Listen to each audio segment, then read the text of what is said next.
a quiet archive record. Tonight, we're stepping into a slow unfolding. Settle in.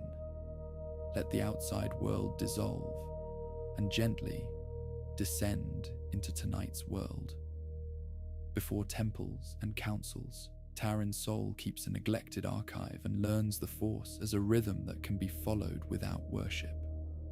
When raiders led by a binder break in to steal forgotten methods, Taran fights with a simple staff, survives by breath and timing, and escapes with the one record that matters: how to keep choice alive. He gathers 4 strangers on the road and trains them in 3 breaths: clear footwork, mind shielding, and the ethics of restraint. They build a first light blade from scavenged parts, test each other in the trial of the inner mirror, and face a duel where the easiest victory would be cruelty. Vows are written for students not yet born, so discipline can outlast fear. This is The First Jedi. Chapter 1. The Archive That Learned to Listen. Taran's soul did not wake up that night because of a sound. He woke up because the Force changed. He was alone in the archive room. A lamp, a table, a stack of copied pages. His hand was still holding the stylus, as if sleep had not been allowed to take it. He set the stylus down. He listened. In the past year, Taran had stopped calling it luck when he knew something before it happened. He had stopped calling it anxiety when his breath tightened for no reason. He had learned a rule that felt simple enough to keep. If the Force pulls, do not jerk back. If the Force presses, do not push blindly. Breathe, then decide. Tonight, the pressure was not inside him. It was outside, approaching. He rose and took the staff he used to reach the top shelves. It was smooth and balanced from years of work. He did not pretend it was a weapon. He treated it as a tool and made a promise to use it like one. He moved to the door and put his free palm against the wood, not to brace it, to feel the intent behind what was coming. 4 minds, 3 light, greedy, impatient, 1 heavy, focused, practiced. The heavy mind was the reason Taran did not shout for help. There was no help. There was only the choice he could still make. He stepped back from the door. He planted his feet. He inhaled low. He exhaled slow. Root breath. That was what he had begun to call it when he practiced alone. Not magic, not prayer. A way to keep the body from panicking first. The outer lock snapped. The door jolted inward. 3 raiders entered fast. They had blades and sacks and the eager faces of people who think speed is power. Then the 4th came in behind them. The 4th did not hurry. He looked at the room like he was measuring it. His eyes found Taran at once. "You feel it," the 4th said. His voice was calm, and that calm was the threat. Taran lifted the staff, not high, not low, centered. "Leave the records," Taran said. A raider laughed. "Old paper." The 4th raised 1 finger. The raider stopped laughing as if a hand had closed around his throat. The raider did not fall. He simply froze, eyes wide, mouth open. Taran felt the Force twist, not like a current, like a rope being pulled tight. Binder. That was the word Taran had heard from travelers who did not like to explain why they were afraid. Someone who did not listen. Someone who grabbed. "Show me what you have," the binder said to Taran. "Show me what teaches control." Taran did not answer with a lecture. He shifted his weight. The first raider lunged. Taran did not swing like a farmer. He stepped. He let the raider overcommit. The staff tapped the raider's wrist, not to break it, but to change the angle. The blade hit the stone floor. The second raider came from the side. Taran lifted the staff into a short block. Wood met metal. His shoulder absorbed the shock. His feet stayed planted. Root breath. The third raider hesitated. The beander did not. The force snapped toward Taran like a hook. Taran felt his balance stolen. Not pushed, not pulled, but taken. His center moved without his permission. He did not fight it with strength. He did not try to win the tug. He exhaled and let his knees bend. He became heavy. The hook failed to lift him. Taran used the moment to move. He spun the staff low and swept the first raider's ankles. The raider fell. The second raider tried to rush in on the fall. Taran reversed the staff and struck the raider's ribs with the end. Not a killing blow, a shock that stole breath. The third raider finally attacked. Taran met him with a simple rule: do not chase hands, chase hips. He aimed the staff at the raider's hip line. The raider's stance broke. The raider stumbled. The binder watched, face unreadable. "You have training," the binder said. "I have practice," Taran said. The binder's eyes narrowed. The air grew heavy. The lamp flame bent sideways. Taran felt the force press down on him like a ceiling dropping. His chest tightened. Panic wanted to take his body and run. Clear breath. He inhaled. He did not try to breathe deeper. He tried to breathe cleaner. A slow count in, a slow count out. He did not argue with fear. He named it and let it pass. The pressure did not vanish, but Taran could still move inside it. The binder lifted a hand. A shelf tore free of the wall. Scrolls and tablets crashed. The sound was sharp and final. Taran flinched, not at the loss of objects, at the intent. The binder was not stealing to learn. He was stealing to own. Taran stepped back, eyes scanning. He knew the archive like he knew his own breath. If he had to lose the room, he would not lose everything. The raiders began stuffing records into sacks. One grabbed a bundle of copied pages Taran had made of travel hymns. Another reached for a sealed drawer. "No," Taran said, not loud, certain. He moved toward the sealed drawer. The binder's hand moved. The force shoved Taran sideways. Taran let the shove carry him. He rolled. He came up near the drawer anyway. He did not resist. He redirected. He slapped the drawer latch. It opened. Inside was a small cylinder wrapped in cloth. Not a weapon, not a treasure, not a crown, a tool. Taran snatched it and tucked it under his robe. The raider closest to him saw it. "What is that?" Taran did not answer. He struck the raider's elbow with the staff and made the arm go numb. The binder smiled. "There it is," he said. "The thing you protect." Taran backed toward the inner corridor. He did not need to win here. He needed to leave with the one object the binder could not be allowed to take. The binder flicked his wrist. The staff yanked out of Taran's hands. It flew across the room and slammed into a column. For the first time, Taran had no tool, only his body, only breath. The raiders rushed. Taran did not become brave. He became precise. He stepped inside the first raider's swing and hit the throat with an open palm. Not to crush, to shock. The raider gagged and stumbled away. He grabbed the second raider's wrist, turned it, and used the raider's own momentum to send him into the third. They hit the floor together. The binder's hand lifted again. The force tightened around Taran's ankles. A bind. Taran felt his feet pulled together. The bind was not a rope. It was a decision imposed from outside. He understood something quickly.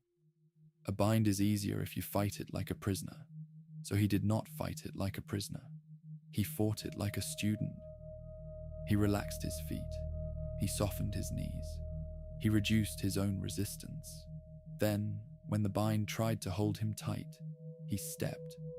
The bind slipped, not because the binder let go, because Taran moved in a way the binder did not predict. Taran ran, not in panic, in purpose. He crossed the inner corridor and slammed the narrow door behind him. He did not lock it. He knew it would not matter. He moved down the passage to the archive's back exit, a maintenance door that led to an alley and then to the slope beyond the walls. Behind him, wood shattered. He did not look back. He held the cylinder tight. Outside, the night air hit his lungs. He almost lost his breath from the change. He forced the inhale. He forced the slow exhale. Clear breath. He sprinted across the courtyard. A raider shouted. A thrown knife spun through the dark. Taran shifted his head by a finger's width. The knife clipped his shoulder and kept going. Pain flashed. He did not stop. At the courtyard edge, the force pushed again. The binder's push. A hard shove meant to break bones against stone. Taran dropped. He slid on the ground. The push passed over him like a wave. He rolled to his knees, then to his feet, and kept running. He cleared the outer wall by the broken stairway. He did not climb. He jumped. The landing jarred his injured shoulder. He used the pain as a bell, a reminder that this was real. He reached the slope path and ran into the open. A second push hit him. He staggered. This time he could not fully drop. He caught himself on his hands. Dirt filled his mouth. He heard footsteps behind him. Not the raiders. One set of steps. Steady. The binder followed alone. Taran rose. His hands were empty. His staff was gone. His shoulder burned. The binder stopped 10 paces away. "You cannot outrun what you are," the binder said. Taran swallowed dirt and said, "I am not yours." The binder tilted his head. "Everyone is," he replied. The force gathered. Taran felt it like pressure in the teeth. Then something else happened. Not a miracle, not a rescue fleet. A simple interruption. A stone the size of a fist hit the binder in the side of the head. The binder turned sharply. A woman stepped from behind a low wall with another stone already in her hand. She was not dressed for ceremony. She was dressed for travel. Her eyes were tired and awake. "Walk away," she told the binder. The binder looked at her and smiled. "Another one who can feel," he said. "I can feel enough," she said, and she threw the second stone. The binder caught it with the force and crushed it into gravel. The woman did not flinch. She moved, fast. She closed distance and drew a short blade. Not elegant, practical. Taran understood at once. He had been trained by silence. She had been trained by danger. The binder lifted a hand toward her. Taran stepped. He did the only thing he could do without a weapon. He attacked the bind, not with strength, with timing. He shouted, "Breathe!" The woman did not ask what he meant. She inhaled. He saw her shoulders drop. He saw her feet settle. The binder's pressure hit her and failed to throw her. It still hit, but she stayed standing. Taran moved in behind the binder. He grabbed a rock and threw it. Not at the binder, at the ground by the binder's foot. The binder glanced down for a heartbeat. That heartbeat was all the woman needed. She slashed. The blade cut the binder's forearm. Blood ran. The binder hissed, surprised. Then his surprise turned into anger. Anger sharpened the force. The woman backed off. Taran backed off too. They did not run yet. They waited for the moment. The binder lifted both hands. The air tightened around their throats. A squeeze. Taran felt his vision narrow. He did not claw at his neck. He did not waste breath on panic. Empty breath. He exhaled what little air he had. He let his lungs go slack. He relaxed his tongue. He stopped trying to speak. The squeeze wanted to make him thrash. So he became still. The woman copied him without being told. Her blade lowered. Her body softened. The binder's squeeze faltered. Not from mercy, from confusion. He expected struggle. He got stillness. Taran used the falter. He fell forward, not to collapse, but to slip under the binder's line of control.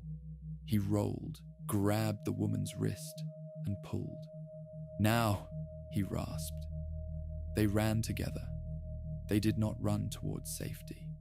They ran toward the nearest kind of advantage, distance. The binder shouted behind them. The force slapped the ground. Dirt erupted. They kept running. At a bend in the path, a second figure appeared. A man with a pack and a medkit slung across his chest. He saw the woman's bleeding forearm and Taran's shoulder and did not ask questions. "This way," he said, and led them down a narrow cut between rocks. They dropped into a dry channel. They crawled. They moved like people who had practiced moving without being seen. Behind them, the binder's steps stopped on the path above. Silence. Taran held his breath. Then he remembered his rule. Do not hold breath. Breathe. He breathed shallowly through the nose. Root. Clear. Above them, the binder's voice drifted. "You can keep running," he said. "You will still be found." Then the footsteps went away. When Taran could finally stand, he leaned against the rock and shook. Not from weakness, from the aftershock of choosing. The woman wiped blood from her arm and looked at Taran. "Name," she said. "Taran Saul," he answered. "Rima," she replied. She nodded at the man. "Darrow." Darrow opened his kit and started binding Taran's shoulder with quick competence. "What did you take?" Darrow asked.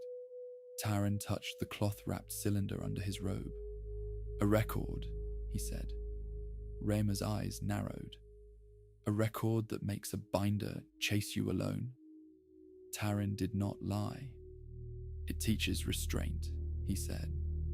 Rima let out a short, humorless breath. "Then it is worth more than paper," she said. Taran looked back toward the direction of the archive. He imagined shelves breaking. He imagined fire. He imagined the binder smiling as knowledge became property. He closed his eyes once, not to mourn, to decide. "If they want this," Taran said, "they will not stop." Darrow tied off the bandage. "Then we move," he said. Rima sheathed her blade.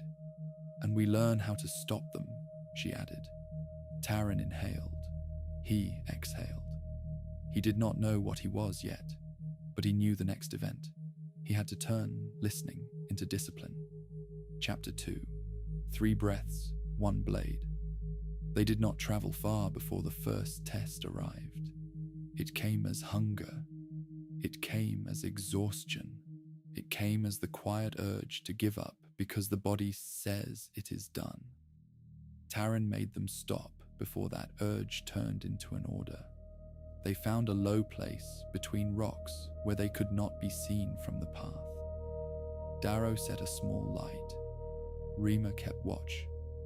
Taran sat with his back to stone and unwrapped the cylinder. Inside was a thin stack of plates, etched with tight writing. Not poetry, not history, instructions. Rima leaned in. "What is it?" "A practice manual," Taran said. "Written by someone who fought a binder and did not become one." Darrow raised an eyebrow. "So, someone tried this before." "Someone tried," Taran said. "And someone hid it here, inside a drawer no thief would think to open." Rima tapped one plate with a fingernail. "Can you read it?" Taran nodded. "Enough." He did not begin with weapons. He began with breath, because breath is the first weapon a binder tries to steal. 3 breaths, Taryn said. Rayma snorted softly. Breath does not stop blades. Breath does not stop blades, Taryn agreed. But it stops the mind from giving blades permission. He held up 3 fingers. First, root breath, he said, to keep the body under you, feet, hips, spine. When you are pushed, you drop weight instead of falling. Second, clear breath, he said, to clear emotion without denying it. Name it, let it pass, keep the next choice clean. Third, empty breath, he said, to survive a bind. When the force squeezes your chest, you stop wasting air on panic. You go still. You wait for the moment. Darrow listened like a medic listening to symptoms. And if the moment does not come, then you die, Taryn said, calm because calm was honest. But you die without becoming their toy. Rayma stared at him for a long moment. Then she nodded once. Teach it, she said. Taryn taught by doing. He made them stand. He corrected feet. He corrected shoulders. He corrected the small habit of lifting the chin when afraid. Chin down, he told Rayma. I am not afraid, she said. Then you will survive longer, Taryn replied. Chin down anyway. They practiced breaths until breath felt boring. That was the point. Boring breath is usable breath. On the second hour, Rayma asked the question Taryn had been avoiding. You said 1 blade, she said. Where is it? Taryn looked at the manual plates again. The last plate contained a diagram, a focusing chamber, a power cell, a crystal. Not a myth, a device. He had seen similar components once in a broken weapon brought into the archive as a curiosity. He had catalogued it as dangerous and stored it away. The binder had not found it because the binder had been hunting for texts, not parts. Taryn reached into his pack. He pulled out the cloth-wrapped bundle he had taken in the escape. He unrolled it, a stub of metal, a cracked power housing, and wrapped separately a small stone that did not look like much. Rima's eyes sharpened.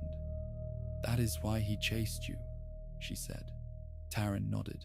He thinks it is a weapon. Darrow frowned. Is it? It can be, Taryn said, or it can be a test. He held the stone up to the light. It was clear with a faint internal color, like it held a star that had learned patience. What is it? Darrow asked. A focusing crystal, Taryn said. The manual calls it a heart. It says the blade is not a blade without it. Rayma took a step closer. Can you build it? Taryn did not pretend confidence. I can try, he said. They spent the next day doing work that was not mystical. It was repair. Darrow cleaned contacts. Rayma scavenged wire from a ruined droid carcass they found near the path. Taryn used the manual's diagrams to fit the crystal into the chamber without cracking it. At dusk, Taryn assembled the parts. He held the hilt in both hands. If it fails, he said, we lose a day. If it succeeds, we gain a responsibility. Rima's hand hovered near her own blade. Ignite it, she said. Taryn inhaled. Root. He pressed the activator. A line of light snapped into existence. Not long, not elegant, but stable. A humming edge that did not drip flame and did not smoke. A blade that looked like a decision made visible. Darrow stepped back, eyes wide. Rima's expression changed. Not to awe, to calculation. It will cut armor, she said. It will cut people, Taryn replied. He deactivated it. Then why build it? Darrow asked. Because binders will build worse, Taryn said. And because we need a tool that ends violence quickly when no other tool works. Rima crossed her arms. And who holds it? Taryn looked at the hilt. He remembered the binder's calm. He remembered the way anger sharpened the force. "Not me alone," Taran said. He set the hilt down on a flat rock between them. One blade," he said, "because if everyone carries one, everyone is tempted to solve everything with cutting." Rima did not argue. She watched. Taran continued. "We will train with it," he said, "but we will not carry it like a badge. We carry it like a warning." They practiced with the light blade as they had practiced breath, not by swinging wildly, by learning distance, by learning timing, by learning how to stop an attack without chasing a kill. Taran taught Rayma the first form he could name. "Quiet line," he said. "That is not a form," she said. "It is the only one we can afford," Taran replied. "A straight path that wastes nothing, no flourishes that feed pride." He demonstrated. Step, cut, return. He did not make the blade sing. He made it obey. He taught Darrow how to stand behind someone without panicking. "Your job is not to be brave," Taran told him. "Your job is to keep hands steady when others shake." Darrow nodded, grateful for a task. That night, while Rayma slept in short bursts and Darrow dozed with one eye open, Taran stayed awake. Not because he enjoyed fear, because he had learned another rule. If you have a new tool, test it before someone else does. He rose and walked a slow circle around their hiding place. He listened outward with the force. He did not reach. He did not hunt. He simply opened attention and waited. A mind brushed the edge of his awareness, not heavy like the binder, small, sharp, curious. Taran turned. A child stood at the edge of the rocks, a thin figure with dirt on their face and a pack too large for their back. The child held a slingshot. The hand was steady. The eyes were too calm. "Do not come closer," the child said. Taran kept his hands visible. "I won't," he said. "You have a light," the child said. "Yes," Taran replied. "And you have a blade," the child said. Not a question. Taran felt his stomach tighten. "Who told you?" he asked. "The Force did," the child said, and then looked confused, as if surprised by the words. Taran's breath caught, not because of mystery, because of recognition. "Name," Taran said gently. "Lisa," the child answered. Rayma appeared beside Taran without a sound, blade ready. "How long have you been watching?"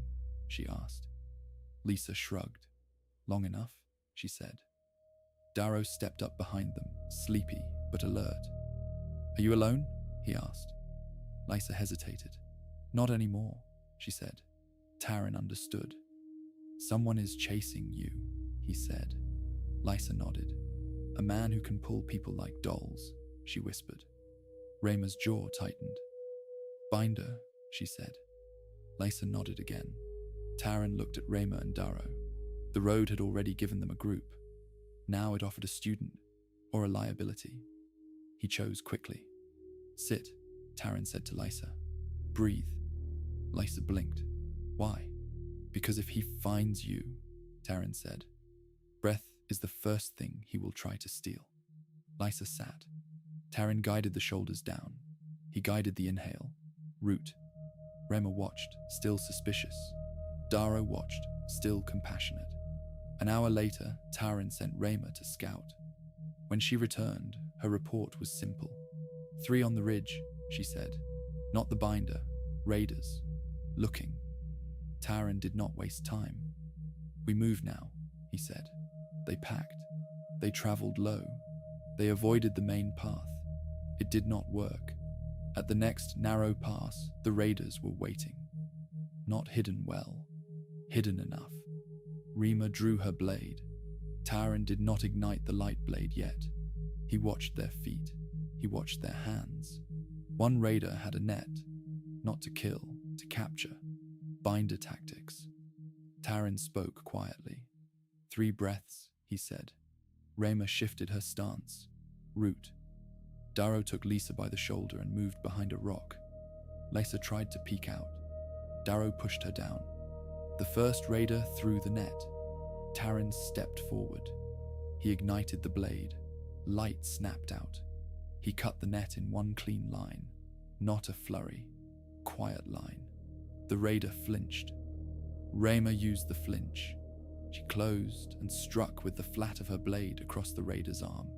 The arm went limp. Weapon dropped. 2 more raiders rushed. Taran moved to meet them. He did not chase their heads. He cut their weapons. Metal split.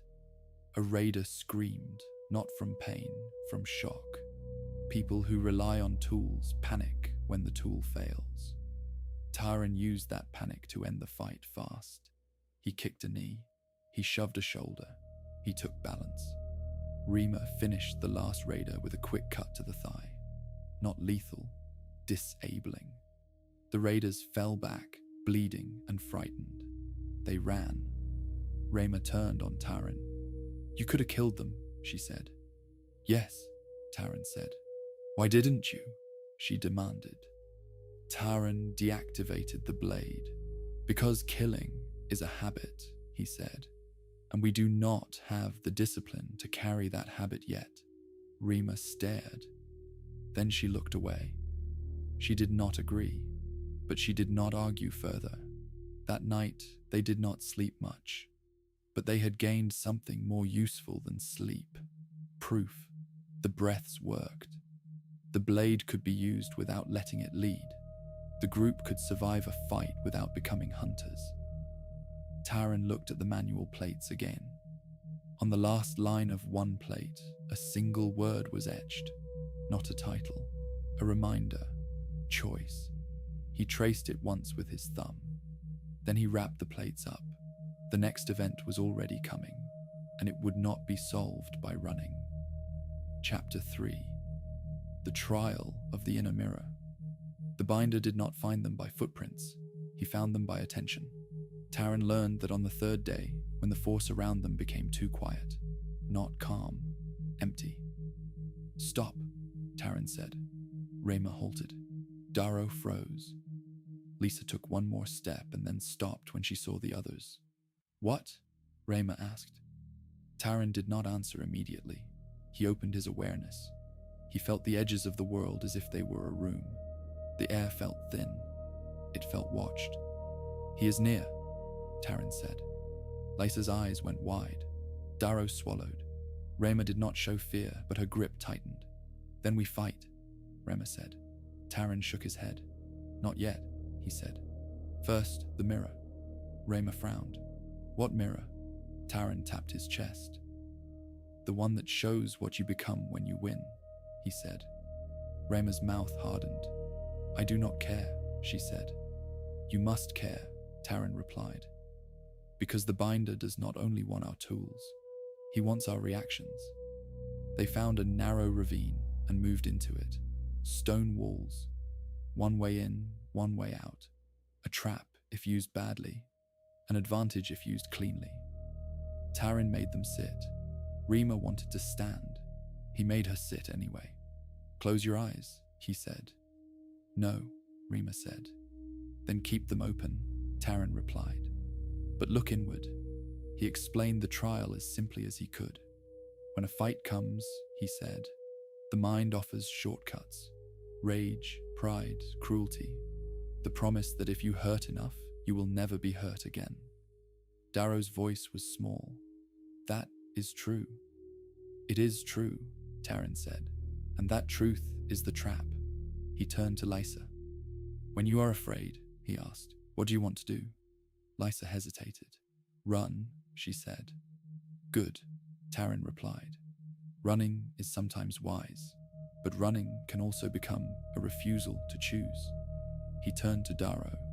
"When you are afraid, what do you want to do?" "Hide," Darrow said. "Or help." "Both." Taran nodded. He turned to Rayma. "When you are afraid." Rayma's eyes flashed. "I want to strike first," she said. Taran did not judge her. "Then you are honest," he said. He held the light blade hilt in his lap, deactivated. "The mirror trial is this," Taran said.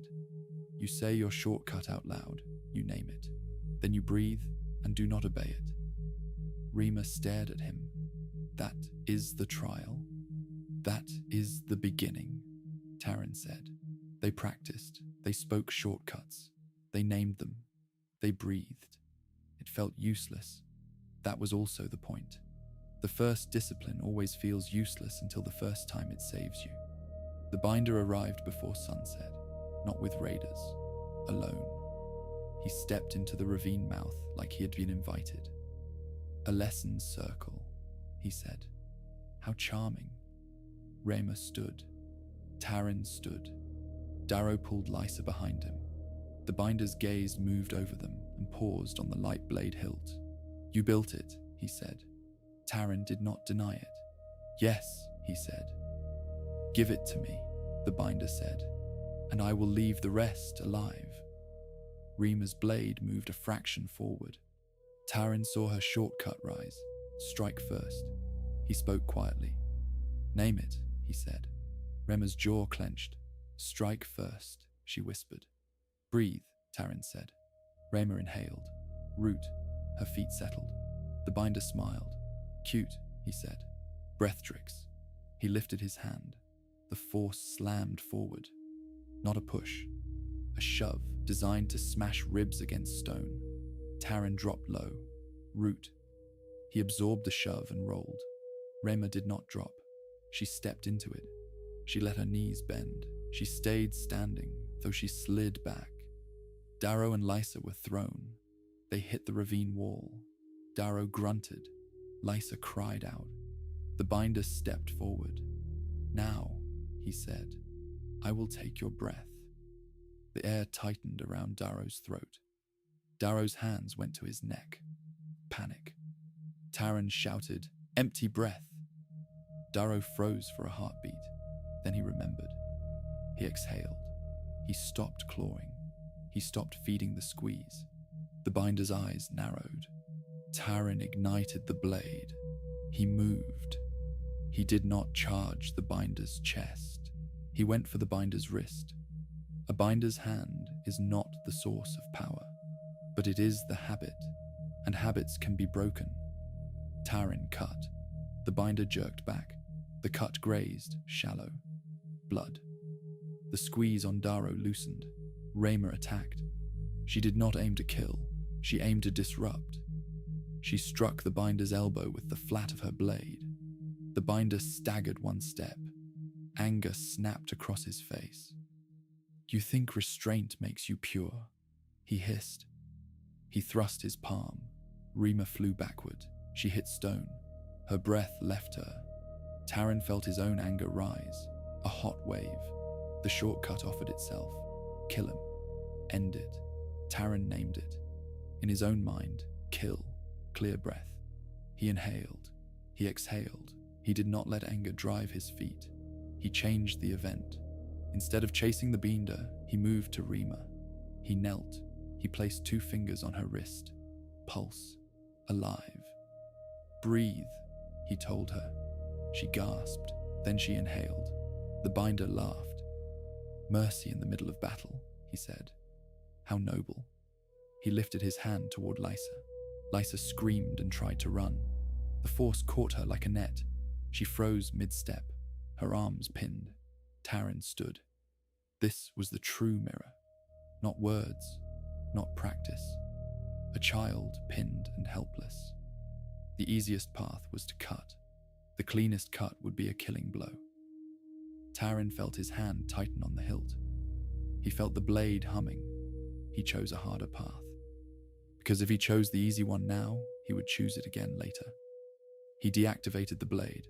Rayma's eyes snapped to him. Darrow stared. Even Lysa, pinned, looked confused. The binder's smile widened.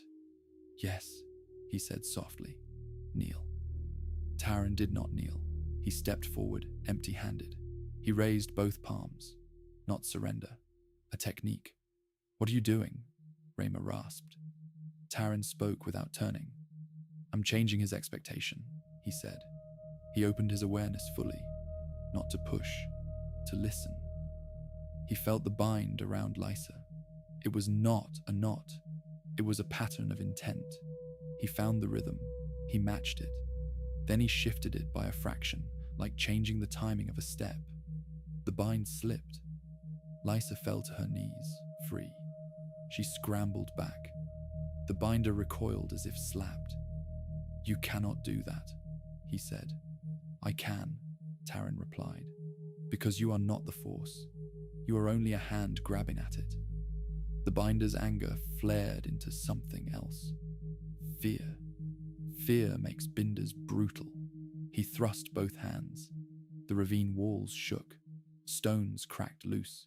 Taryn grabbed Rima by the collar and dragged her aside. A rock slammed where her head had been. Darrow pulled Lysa. They ran deeper into the ravine. The binder advanced, shaking the walls as he came. Taryn looked at the ground. He saw a narrow crack in the stone, an old fault line. He made a decision fast. "Darrow," he shouted. "Take Lysa out the back. Rima, can you move?" Rima gritted her teeth. "Yes," she lied. Taryn nodded. He did not argue. He grabbed her arm and hauled her. They ran toward the ravine's far end. The binder followed. At the fault line, Taryn stopped. He turned. He inhaled. Root. He reached with the force, not to crush, not to throw, but to nudge. He nudged the loose stones perched above the fault. They fell. Not a landslide. Enough. Dust filled the air. The binder raised his arms to shield his face. Taryn used the moment. He and Rayma ran. They burst out the ravine's far mouth and into open ground. They did not stop running until night fully fell. When they finally collapsed, the four of them lay in a tight circle. Rima stared at the stars and spoke in a flat voice. "You turned off the blade," she said. "Yes," Taryn answered. "He could have killed Lysa," Rayma said. "Yes," Taryn replied. "Then why?" she demanded. Taryn did not pretend it was noble. "Because I felt how easy it would be," he said. "And I was afraid of how it would feel next time." Silence. Darrow spoke quietly. "That is the mirror," he said. Taryn nodded. "That is the mirror," he agreed. Lysa whispered, "I thought you were surrendering." "I was surrendering," Taryn said. "Not to him, to the idea that control comes from killing." Rima exhaled hard. "You were trying to build a way," she said. "Yes," Taryn replied. "Then build it faster," she said. Taryn almost laughed, not from humor, from relief. "We will," he said, "and we will test it. Because the next event would not be a chase. It would be a confrontation." Chapter 4. The Duel at Stillwater. They went to Stillwater because the binder expected them to avoid it. Stillwater was a small basin fed by a spring. Travelers stopped there because it was the only reliable water for a long stretch. That meant raiders stopped there too. That meant the binder would come. Taryn chose it for another reason. Water reflects. It does not lie. They arrived before dawn. They did not camp by the water. They camped above it, where they could see the basin and the approaches. Rema set trip lines. Darrow prepared bandages. Lysa practiced footwork until her legs shook. Taryn sat with the light blade hilt in his hands. He did not ignite it. He stared at it like it was a question. Rayma sat across from him. "You will duel him," she said. "Maybe," Taryn replied. "No," Rayma said. "You will, because he wants you, and if he wants you, he will make the rest suffer to pull you out." Taryn nodded. "That is true," he said. Darrow looked up. "What do we do?" he asked. Taryn answered in tasks. "If he binds someone, you call the breath," he said. Darrow nodded. "Rima," Taryn continued. "You do not chase his head. You chase his hands and his feet.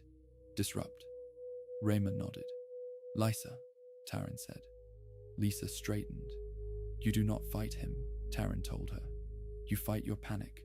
Your job is to breathe and move when told. That is not small. That is survival." Lysa swallowed and nodded. When the sun rose, travelers came. They drank. They moved on. Then the raiders arrived. 3 at first, then 5. Then the binder. He walked into the basin like he owned it. He looked up toward the ridge as if he could see through stone. "Taran Sol," he called. Taran stood. He stepped into view. He did not hide. The binder smiled. "Good," he said. "I dislike hunting." Taran walked down the slope alone. Rima tensed. Darrow held Lysa back. Taran reached the basin edge. He stopped where the water began. The binder stepped forward. "You have learned a trick," he said. "You can loosen binds. You can keep your breath." "I have learned discipline," Taran replied. The binder laughed. "Discipline is just a name for fear wearing armor," he said. Taran did not argue. He simply asked, "Why do you bind people?" The binder's smile faded. "Because it works," he said. "That is not an answer," Taran said. The binder's eyes hardened. "Because choice is chaos," he said, "and chaos is weakness." Taran nodded. "Then we disagree," he said. He ignited the blade. Light snapped out. The hum filled the basin. The binder lifted his empty hands. "A blade," he said. "So you do want to be like me?" "No," Taran replied. "I want to stop you." The binder gestured. 2 raiders rushed from the side toward the ridge, toward Rema, Darrow, and Lysa. Taran saw it. He did not chase the raiders. That was the trap. Rima handled them. She stepped from cover and met the first with a hard strike to the wrist. She disarmed. She did not kill. Darrow pulled Lysa back. Lysa breathed. Root. At the basin, the binder moved. He did not draw a weapon. He drew the force. A wave of pressure hit Taran. Taran dropped his center. He slid back a step. He kept the blade up. The binder advanced. "Kneel," he said. Taran did not answer. He attacked. Quiet line. 1 step, 1 cut. The binder shifted sideways without moving his feet. The cut missed. Taran felt the force in the binder's movement. A short pull on Taran's shoulder. A guided miss. Taran adjusted. He stopped trying to hit the binder's body. He aimed for the space around it. He cut where the binder wanted to be, not where the binder was. The binder's eyes narrowed. He thrust a hand. The force punched Taran's ribs. Taran exhaled on impact. He rolled with it. He did not let his breath lock. Clear breath. He rose and attacked again. The binder feinted. He pretended to retreat.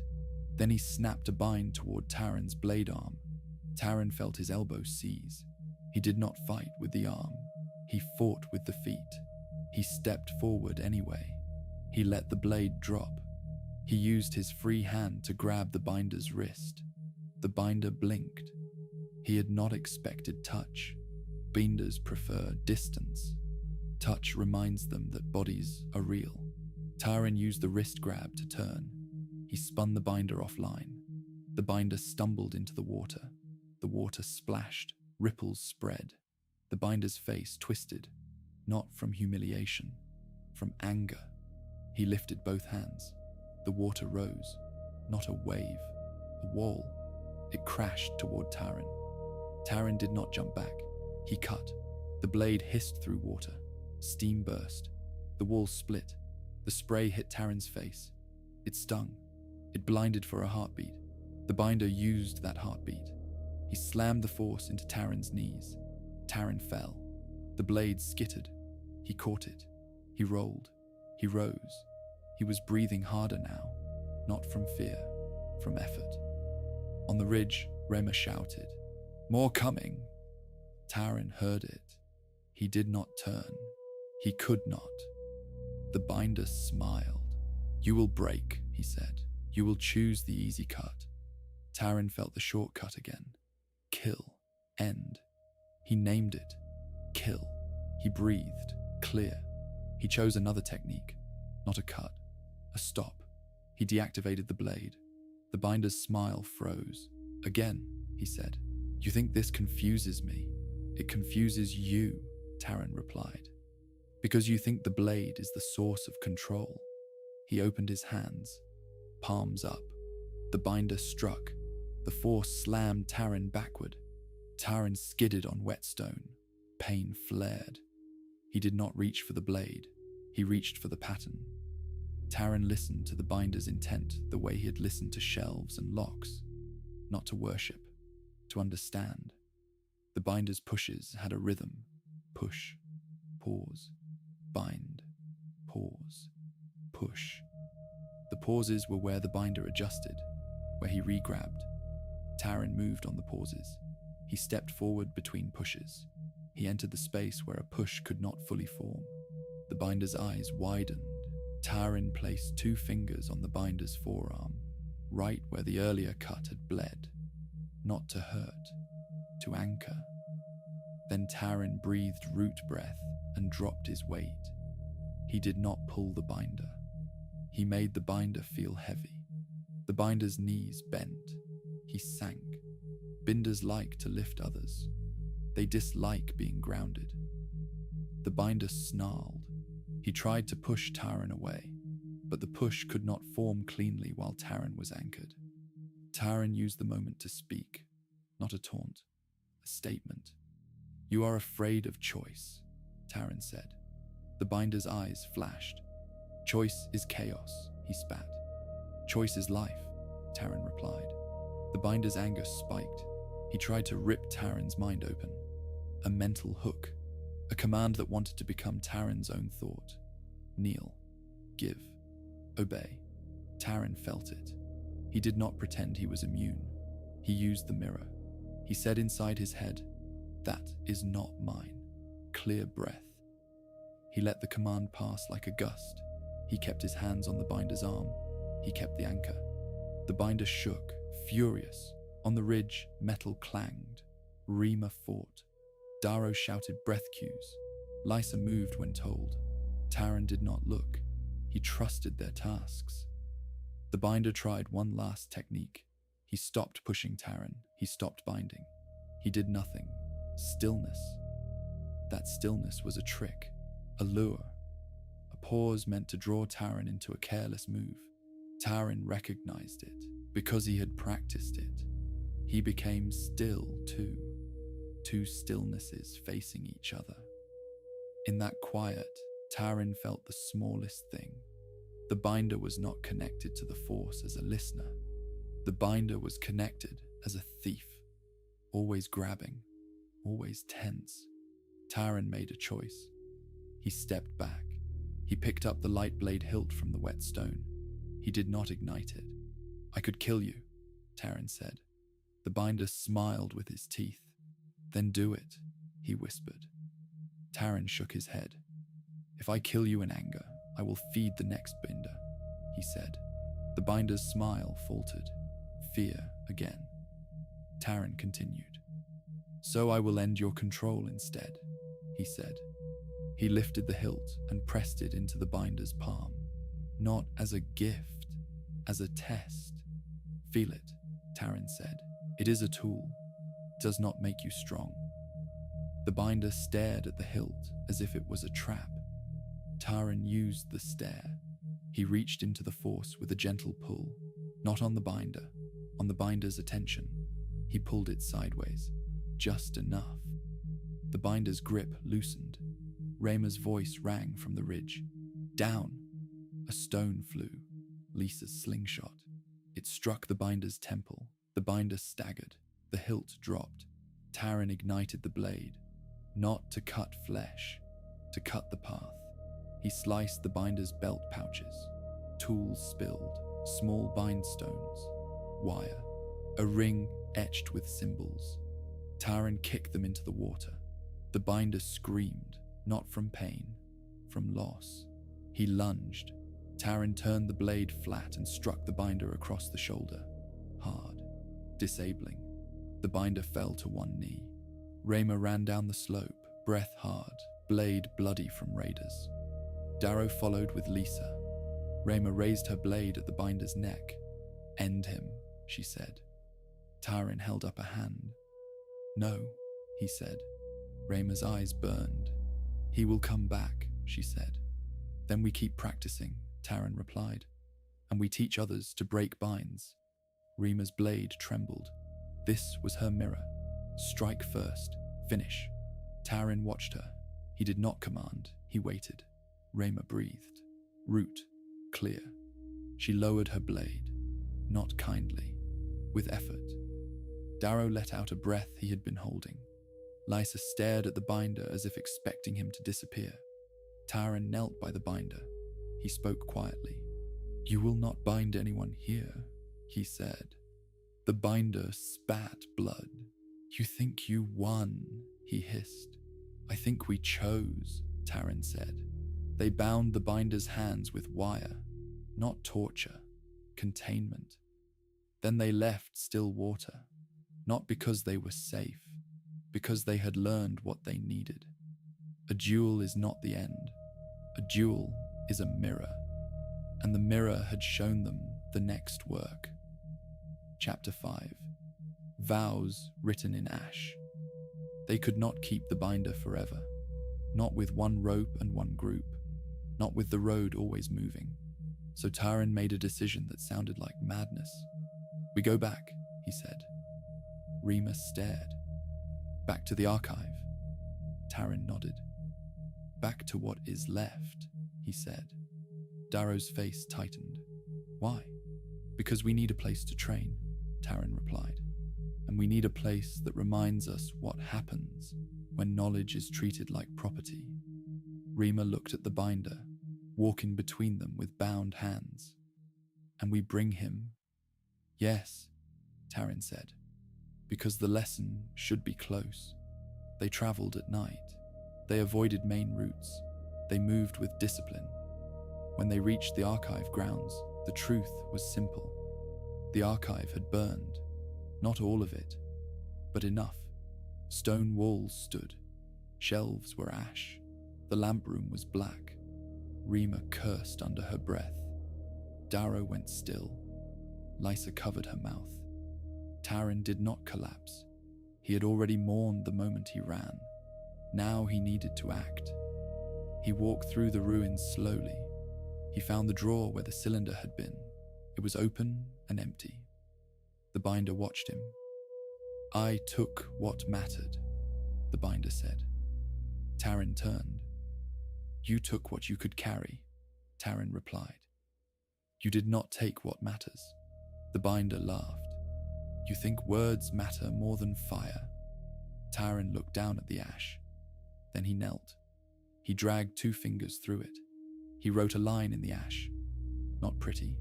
Readable. Do not bind. Rema blinked. Darrow swallowed. Lysa leaned closer. Taran wrote a second line. Do not take. Then a third. Do not strike for pride. Rema let out a hard breath. Vows, she said. Yes, Taran replied. Darrow asked, how do vows stop a binder? Taran looked at him. They do not, he said. They stop us. He stood. He faced the group. We will rebuild this place, he said. Not as a fortress, as a school. Rayma raised an eyebrow. A school for what? Taran did not reach for a grand name. He reached for a simple one. A school for returning choice, he said. Lisa whispered, almost to herself. Jedi. Taran looked at her. What does that mean? He asked. Lysa hesitated. My mother used the word, she said, when she told me not to be dragged by anger. She said, be Jedi, return to yourself. Rema repeated it quietly. Jedi. Darrow tried it. Jedi. The binder sneered. A child's word, he said. Taran nodded. Good, he said. A child's word is harder to corrupt. Rema frowned. Say it again, she said. Taran said, Jedi. He did not declare an order. He did not make a ceremony. He simply accepted a name for a practice. They began rebuilding that day, not by imagining halls, by clearing rubble, by setting stones, by making a training circle on the bare ground. Taran set rules, not many. Enough. We train every day, he said. We train breath before blade. We do not train to win, he said. We train to choose. We do not take students to own them, he said. We take students to free them. Rima tested the rules. And if a student refuses, then we let them go, Taran replied. Even if they become a binder, Rima asked. Taran paused. If they choose binding, he said, then we stop them. But we do not pretend we can own their choice. That night, they did not leave the binder tied up like an animal. They brought him into the circle. They sat him down. Rima wanted to gag him. Taran said no. He will speak, Taran said. We will listen. The binder stared at them like they were fools. Listen, he said with contempt. To me? Yes, Taran replied. Because we cannot defeat what we refuse to understand. Rama's hand twitched toward her blade. Taran saw her shortcut. End it. Name it, Taran said to her. End it, Rama said through her teeth. Breathe, Taran said. Rama breathed. Taran turned to the binder. Why did you start binding? He asked. The binder laughed, then his laugh faltered. He looked away. Because I was bound first, he said quietly. Silence. Darrow's eyes softened. Lysa's eyes widened. Rima's eyes stayed hard. Taran nodded once. Then you know what it is, he said. The binder's voice sharpened. I know what it stops, he said. It stops loss. No, Taran replied. It delays it, and it makes you the loss for others. The binder spat. You think you are different. You built a blade. Yes, Taran said. And that is why the vows must be stronger than the blade. He turned back to the ash lines. He added more. Breathe before striking. Protect without possession. Learn the mirror. Return choice. Rima read each line aloud, slowly, as if testing whether they could be held in the mouth. Darrow asked, Is this enough? Taran answered honestly. It is a start, he said. The next event proved how quickly a start can be threatened. Just before dawn, a new group arrived at the ruins. Not raiders, villagers.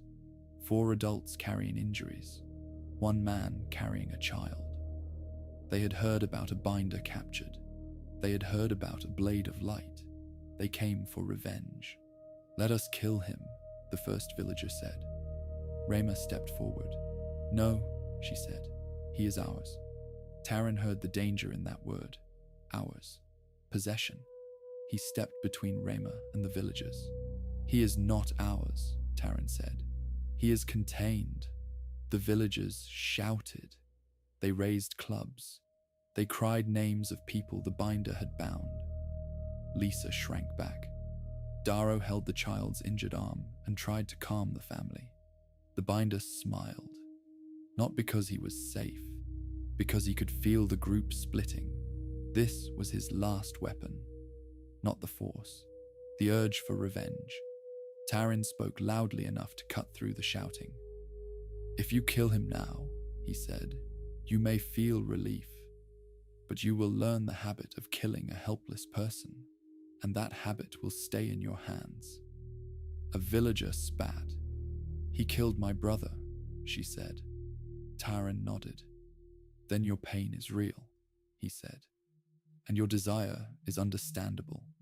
He paused. He did not preach. He gave them a choice. Stay, he said. Watch us train. Learn how to break a bind. Learn how to keep breath. Then decide. The villagers stared. They did not want training. They wanted an ending. Taran kept his voice steady. There is no ending, he said. There is only the next event. Some villagers left in anger. 2 stayed. The man with the child stayed because he needed help. Darrow treated the child. Rima watched the binder. Lisa watched everyone. Training began. Taran did not hide the hard parts. He made Rama demonstrate restraint. He made Darrow demonstrate empty breath. He made Lysa demonstrate root breath, while Taran tried to push her with a gentle force shove. The villagers watched. They saw that the force could be met without worship, with practice. By noon, one villager asked quietly, "Can you teach me?" Taran nodded. "Yes," he said.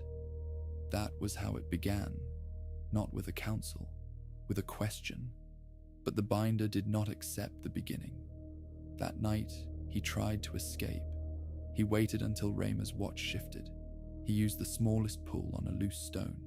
He used the stone to cut the rope. Then he ran. Taran felt it before the footsteps. The force shifted. He rose. He did not shout. He moved. Rayma chased the binder with rage. Taran chased with discipline. The binder reached the broken outer wall. He turned.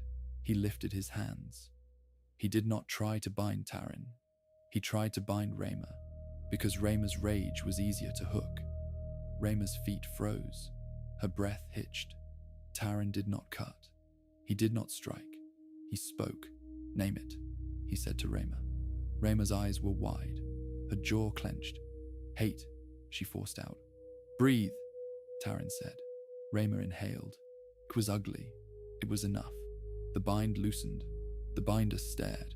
"You are turning them against me," he said. "No," Taran replied. "I am returning them to themselves." The binder lunged. He tried to grab the light blade hilt at Taran's belt. Taran stepped aside. He did not ignite it. He struck the binder's hand with the hilt itself. Bone cracked. The binder screamed. Rayma tackled him. She pinned him. Her blade hovered. Taran knelt beside her. "Mirror," he said. Rayma's blade trembled. She wanted an ending. She breathed. Root. Clear. She lowered the blade. The binder lay there, shaking. Not from pain. From the realization that his control was failing. Taran stood. He looked at the ash vows. Some had smudged. Wind had taken parts. That was a lesson too. Vows must be rewritten. Daily. Chapter 6. The Quiet Way carried forward. Weeks passed. Then months. Not in comfort, in practice. The ruins became a place people could find. Not because Taran advertised. Because people who had been bound told others where they had learned to breathe again. Taran did not accept everyone. Not out of pride, out of safety. If you come for power, he told them, leave. If you come to end your fear by owning others, leave. Some left, some stayed. Those who stayed began with sweeping ash and carrying water, not because Taran liked making them work, because discipline begins with tasks that do not flatter. Rayma became the teacher of footwork. She was strict. She did not smile much, but she taught truth. Distance is mercy, she told students. If you control distance, you do not need to break bones to feel safe. Darrow became the teacher of recovery. He taught them how to breathe through pain, how to set a bone, how to sit with grief without turning it into violence. Lysa became the teacher of noticing. She was young. That made adults dismiss her. They stopped dismissing her after she predicted a raider ambush twice and saved 2 lives. Taran did not become a king. He did not want to. He became a keeper again. But not of paper, of practice. He wrote the vows down not as poetry, but as instructions. Breathe before the blade. Name the shortcut. Return to choice. Protect without possession. If you must strike, strike to stop harm, not to feed pride. If you fail, admit it quickly. Repair. Practice again. He wrote also about force fighting in plain terms. How to feel a push before it lands by listening for intent. How to drop weight instead of resisting. How to step into a pause. How to break a bind by changing the pattern rather than pulling harder. How to shield the mind by naming what is not yours. He did not promise invincibility. He promised work. One evening, as the light faded, a new visitor arrived, an older traveler with a cane. The traveler bowed his head toward Taran. "I heard you captured a binder and did not kill him," the traveler said. "Yes," Taran replied. "Why?" the traveler asked. Taran answered the same way he always did. "Because killing a helpless person teaches the hand a lesson I do not want," he said. The traveler nodded slowly. "Then you are building something rare," he said. "I am trying," Taran answered. The traveler looked at the training circle. "What do you call yourselves?" he asked. Taran did not lift his chin. He did not perform. He said the name with the humility it demanded. "Jedi," he said. The traveler tried it. "Jedi," he repeated. "It means returning," Lysa added, stepping forward. "Returning to breath, returning to choice." The traveler smiled. "Then I would like to learn," he said. Rayma looked at Taran. Taran nodded. "Start with sweeping," Rayma told the traveler. The traveler laughed and began sweeping. That was how the quiet way spread. Not by conquest, by chores and breath and hard honesty. The binder did not vanish from the world. Binders never vanish. They change names. They move to new places. They find new ways to make fear look like control. But now there was an answer that did not rely on becoming the same thing. One night, raiders tried to take the ruins. They came with fire. They came with threats. The students formed a line, not heroic, steady. Taran did not ignite the light blade first. He told them, breath. They breathed, root, clear. When the raiders rushed, Rima disarmed. When a bind hit a student, Darrow called empty breath. When panic rose, Lysa named it out loud. The raiders expected screaming. They met silence and timing. The fight ended quickly. 2 raiders fled. One dropped his weapon and cried. Taran did not strike him. He told him, leave. The raider left. Afterward, a young student asked, Master Taran, will we ever be safe? Taran did not like the word master. He did not correct the child yet. He answered the question. Safe is not the promise, he said. Choice is the promise.